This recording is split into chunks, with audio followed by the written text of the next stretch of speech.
My name is Shawn Camp. I am a faculty here at ACC for 20-something years, and I teach mostly in the painting area. And could you introduce the paintings that you have in the gallery today?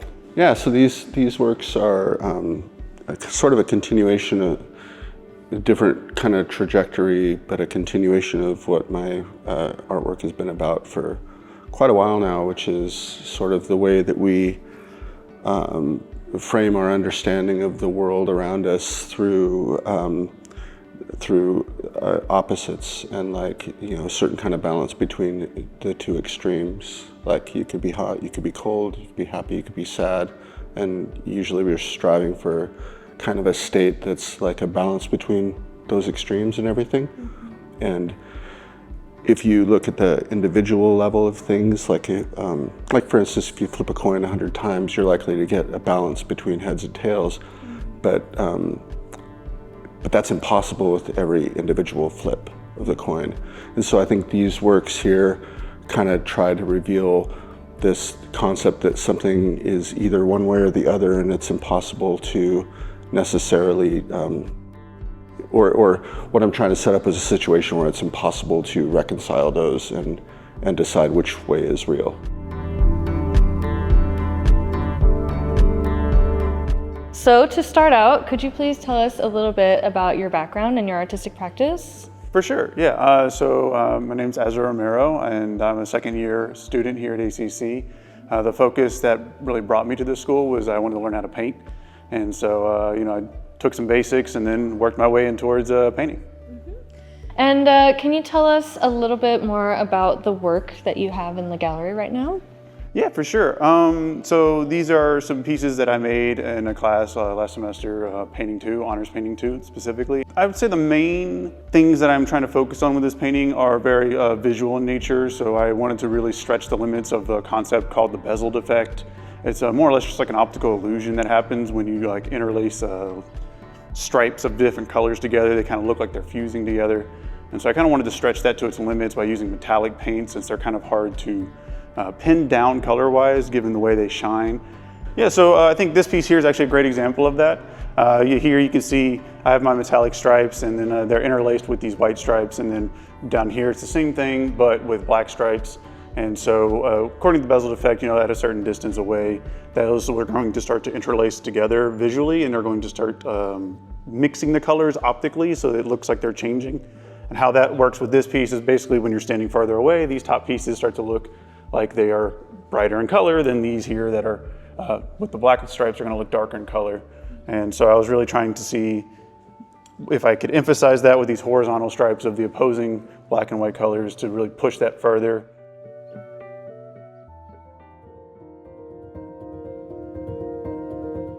We're here in the gallery doing one of our 5-minute interactive activities where we have some colored glasses that challenge our perception of not only these exemplary canvases back here, but also the works by artists Shawn and Ezra, who deal with a sort of uncertainty in perception.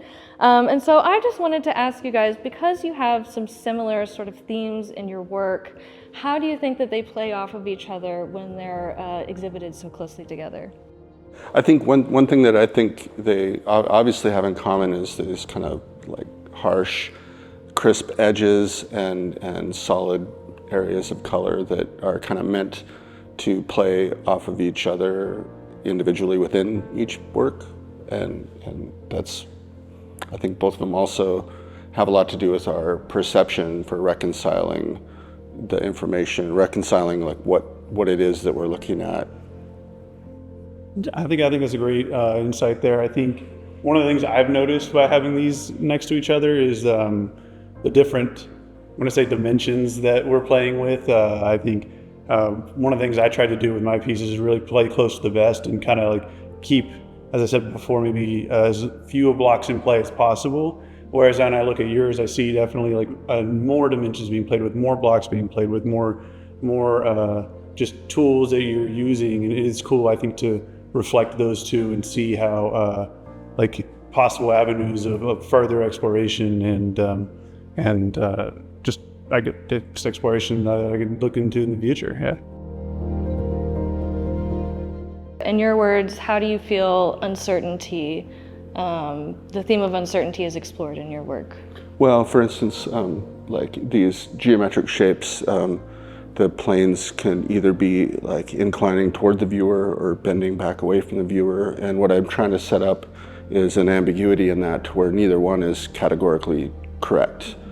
And the idea is like that uncertainty exists until you rationalize in your head which way it is, and then you could just as easily see it the other way. You could flip back and forth between two extremes. Maybe it's impossible to hold both things simultaneously in your head. I was really interested in distilling all the complexity of the visual world down into like these solid kind of planes of color that like kind of hint at sometimes transparency, sometimes opacity. And it's kind of through that oscillation between those two that I'm trying to set up these like kind of like little mysteries that can never really be definitively solved. How do you think that your work fits into this theme of uncertainty?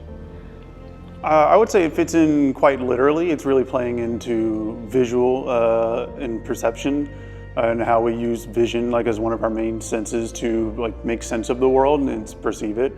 It's largely considered, I guess, our strongest sense as far as I'm aware. And so I'm really trying to play with that and like understand some foundational building blocks that we don't really pay attention to on a normal day-to-day basis, of course, but alter with those and stretch the limits of like how those kind of work, so that when a viewer comes in and looks at this, they kind of end up in like a befuddled state. Like, I think I see this, but it's kind of coming across a little differently. I'm not really sure, causing them to, want to look around, change their angles of how they're viewing this, get closer, get further away, and really just engage with the piece. So, Ezra, you are a student of Shawn. You took his painting class to make these pieces behind us, yes? Correct. So from both of you, just tell us a little bit about your teacher-student relationship. Well, I definitely take a lot of inspiration from you and from the works I've seen of yours, and I really appreciate a lot of the guidance you've given me and my classmates over the classes I've gotten to take with you, so I'm very appreciative of that. I think you do a fantastic job of helping us find our own vision and where we're trying to go, and giving us the good balance of guidance and independence that we can use to strive and find our own place. And now I'm running with them further, making more designs and making and exploring like what the limits of this motif and this series can be. So I'm super appreciative of how all the influence you've given me that have helped create these. Wow, it's a two-way street. You are really tenacious with your vision, and really the follow through, I think, is fantastic and really inspiring to me. Thank you.